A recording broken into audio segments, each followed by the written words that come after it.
sesudah melakukan sumpah bagi pihak yang salah atau yang berbohong, itu ketika melakukan sumpah itu langsung meninggal di sesudah turun dari masjid.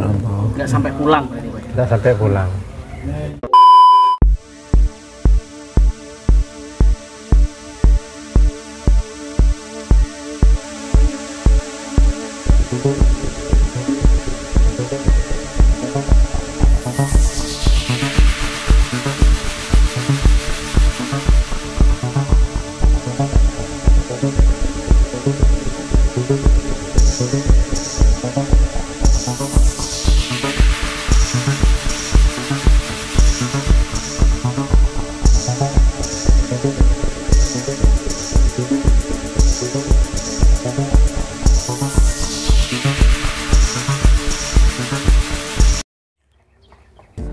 Pemirsa, tempat destinasi wisata yang kita tuju saat ini adalah destinasi wisata religi yang ada di Masjid Madegan.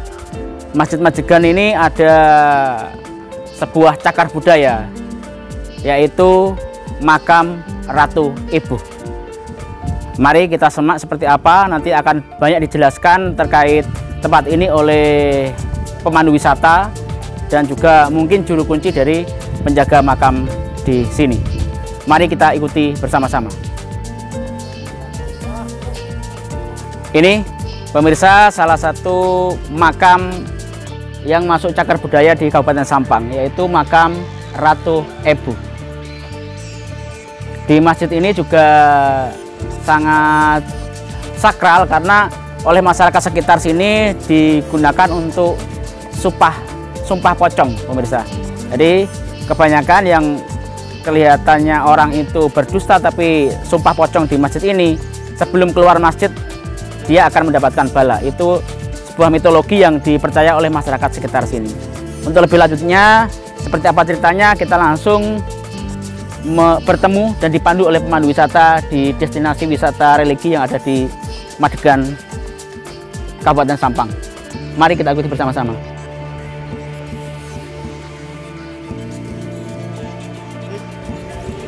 Assalamualaikum warahmatullahi wabarakatuh.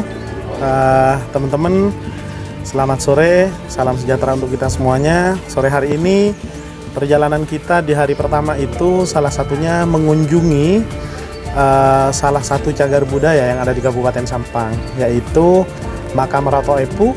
Kemudian ada Masjid Madegan di sini, ada makam Bupati Sampang pertama juga. Jadi nanti untuk lebih jelasnya saya sudah ditemanin oleh Pak Nurul. Pak Nurul Ame ini adalah yang jaga lokasi di sini, kemudian pemandu lokal di wilayah makam Ratu Ibu ini. Assalamualaikum Pak Nurul. Ya, Pak Nurul bisa jelasin lokasi-lokasi apa aja yang ada di sini, kemudian sejarah-sejarahnya juga Pak Nurul, bisa ya? Sebelumnya saya perkenalkan dulu, nama saya Nurul Ami. Saya ditugaskan di sini oleh Balai Pelestarian Cagar Budaya Jawa Timur sejak tahun 91, jadi cukup lama. Dan kebetulan saya di sini merawat makam Ratu Ibu beserta lingkungannya. Di sini di situs ini terdapat beberapa cagar budaya, diantaranya ada makam Ratu Ibu beserta keluarga. Terus yang kedua ada masjid tertua di Madura. Terus ada lagi makam Cakraningrat II dan makam Bupati Sampang pertama zaman kolonial. Dan ada juga Masjid Madegan, Pak Nurul ya, Masjid Madegan atau Masjid Tantoh. Masjid Tantoh atau ya Masjid Tiban. Masjid Tiban, ya. Lokasi-lokasinya di mana, Pak Nurul? Kita kemana ini dulu? Kita kemana? Kita masuk ke areal pemakaman Ratu Ibu dulu. Boleh. Kita melewati pintu jalan ya? Jalan ya. Nah, boleh. Ini pintu apa Pak Nurul namanya?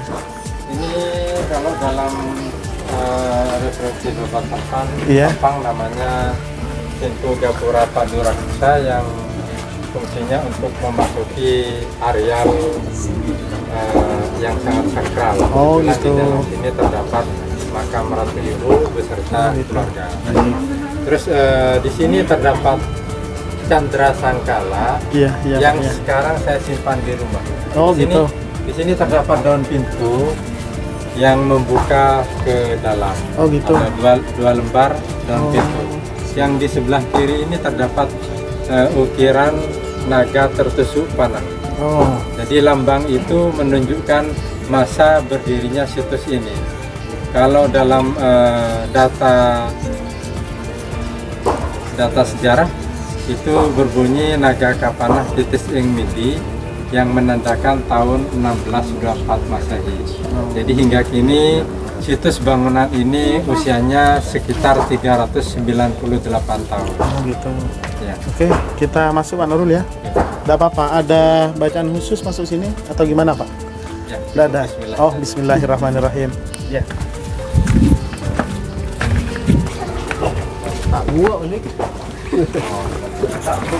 Ya, kita jalan-jalan Pak Nurul. Sebagian ada yang sudah direnovasi dan sebagian juga yang masih kuno. Ini Oh, bagian gitu. dari cagar budaya juga yang perlu dipertahankan keasliannya. Siap. Ya, Pak Nurul, kita Sekitar lanjut. 18 meter dari Gapura Paduraksa ini Ya. terdapat makam Ratu Ibu. Ratu Ini Ibu. merupakan makam utama di kompleks pemakaman ini. Oh gitu. Jadi Ratu Ibu ini, namanya Ratu Ibu ini siapa Pak Nurul kalau boleh tahu? Nama asli dari Ratu Ibu itu masih belum diketahui namanya. Oh gitu. Iya, iya, iya. Jadi iya. beliau disebut dengan Rato itu karena beliau merupakan ibunda dari Cakraningrat I, yaitu Raja Madura pertama, yang nama aslinya Raden Paseno. Dinamakan Ratu juga karena beliau merupakan permaisuri dari Cakraningrat I ketika beliau masih single. Oh gitu. Ya. Ada siapa aja di sini Pak Nurul selain Ratu Ibu ini? Ini di sebelahnya. Ada beberapa 12 makam berukuran Iya. besar yang berpondasi. Saya sebut dari arah barat dulu, Barat, ya. dari sana. Yang paling pojok sana masih belum diketahui namanya. Iya, iya. Terus yang kedua ini makam Ratu Baja. Iya, Ini iya. makam Ratu Ibu. Terus yang Iya. sebelah sini Pangeran Purwonegroho. Iya, iya. Dan yang sebelah timur lagi Pangeran Mospati. Oh, Terus iya. yang barat sana makam Pangeran Mangkusari. Sebelah timurnya lagi belum diketahui. Dan ini makam yang paling penuh dengan ukiran, yaitu Pangeran Binongan. Pangeran Terus Binongan. yang sebelah sini belum diketahui juga. Yang paling timur itu menurut informasi terakhir beliau adalah Pangeran Yospati. Iya, Itu, jadi ada beberapa makam yang sudah- keterkaitannya semuanya Pak ya? Iya. Iya. Pak, kan di Arusbaya itu ada makam Ratu Ibu juga. Apa ada hubungannya? Iya. Makam air mata ibu. Ya, Ratu Ibu yang di Arusbaya itu nama aslinya Syarifah Ambami. Beliau adalah istri dari Cakraningrat I yang merupakan putra dari Ratu Ibu ini. Jadi beliau Menantunya. ini adalah mertua dari Syarifah Ambami. Syarifah Ambami yang di Oh, Arusbaya. Iya. Dan juga sesepuh Ratu Ibu ini ada di Arusbaya juga, seperti Pangeran Pragalba. Ya, dan Di lain-lain. makam agung.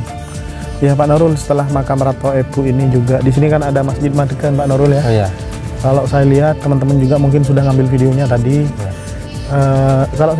Kalau saya lihat dari luar itu Pak Nurul, kok kayaknya bangunannya itu miring atau yang bangun itu gimana gitu Pak Nurul? Sebenarnya memang fisik aslinya itu yang sebelah tengah ini ya. Iya. Soalnya sudah ditapal kuda dengan renovasi baru ya. Oh iya. Nah, fisik aslinya itu di bagian tengah itu ukuran 10x10. Yang sekarang kondisi pilarnya itu miring ke arah utara, agak sedikit ke timur laut. Itu ada ceritanya Pak Nurul kalau miring-miring gitu. Menurut masyarakat itu suatu gambaran bahwa sekarang ini di zaman ini moral manusia sudah mulai tidak sesuai lagi, sepertinya seperti itu. Tapi kalau menurut saya pribadi mungkin itu karena konstruksi bangunan masjid sekarang sudah mulai rapuh. Oh gitu. Sejak tahun berapa Pak Nurul kalau boleh tahu? Dibangun dari atau katanya Masjid Tiban, Masjid Tanpa. Ini dikenal dengan Masjid Tiban karena tidak satupun masyarakat yang tahu kapan berdirinya masjid ini. Cuman dalam referensi Babat Sampang, masjid ini dibangun atas inisiatif Adipati Pramono. Siapa Adipati Pramono? Adipati Pramono itu tokoh sebelum kerajaan. Oh gitu. Jadi beliau hidupnya sekitar tahun 1500. Karena Adipati yang kedua itu sesudah Adipati Pramono itu masa jabatannya sampai 1530. Berarti masjid ini dibangun sebelum itu. Atau bisa jadi tahun 1490-an. Gitu. Lebih dulu cagar budaya ini atau masjid? Lebih dahulu masjid. Lebih dahulu masjid. Berarti cagar budaya ini ada setelah agama Islam masuk? Iya, setelah agama berarti Islam ini masuk. bukan peninggalan Kabudan berarti ya? Ini sebenarnya dari struktur bangunan ini merupakan akulturasi budaya antara kebudayaan Islam dengan Hindu. Ya. Tapi ini sudah masuk era keislaman. Beliau adalah seorang muslimah. Karena beliau juga keturunan dari Lembu Petang yang merupakan murid dari murid dari Sunan Ampel. Oh iya. Terus ini Pak Nurul, jadi tadi waktu saya sholat asar di sini, kayaknya ada semerbak harum di dalamnya. Apa tiap hari dikasih parfum atau gimana itu Pak Nurul? Atau kayunya memang? Oh, iya. Kebetulan kemarin hari Jumat ya. Iya, hari Jumat. Biasanya masyarakat sini memberi wangi-wangian karena hari Jumat itu menurut masyarakat ini adalah hari yang sakral untuk umat Islam. Iya. Nah, cuman sebagian orang juga kadang ketika masuk masjid ini punya aura lain. Aura lain. Entah merinding atau menghirup wangi-wangian. Iya. Tidak seperti biasa. Oh gitu. Iya. Terus ini Pak Nurul, kok dibuat masjid tempat sumpah pocong sama orang sini? Gimana ceritanya? Masjid ini kan dari dulu masjid ini punya kekuatan gaib ya. Iya. Dulunya masjid ini setiap ada pesawat atau benda yang terbang di atasnya itu pasti jatuh. Oh gitu. Ada segitiga bermodanya mungkin Pak? Enggak. Ya mungkin punya unsur apa ya? Iya. Magnetik di dalamnya. Yang masyarakat ingat betul kejadian jatuhnya pesawat itu zaman kolonial. Jatuhnya pesawat itu di sekitar pesisir sana sesudah melintas masjid ini. Berarti untuk drone nggak boleh coba-coba terbangkan drone ke sini? Dicoba aja teman-teman kalau ini. Ya. Terus ini Pak, gimana cerita prosesi sumpah pocong di sini itu Pak? Ya. Untuk persiapan pelaksanaan sumpah pocong itu harus melewati perizinan dulu. Oh, dari takmir setempat. Ya, terutama dari pihak keamanan seperti dari Kodim atau dari kepolisian, ya. Terus dari kelurahan itu ya awalnya. Terus sudah itu pihak yang melaksanakan sumpah itu menyiapkan barang-barang untuk keperluan ritual itu seperti kain kafan, terus bunga-bungaan, ada beras kuning, seperti itu.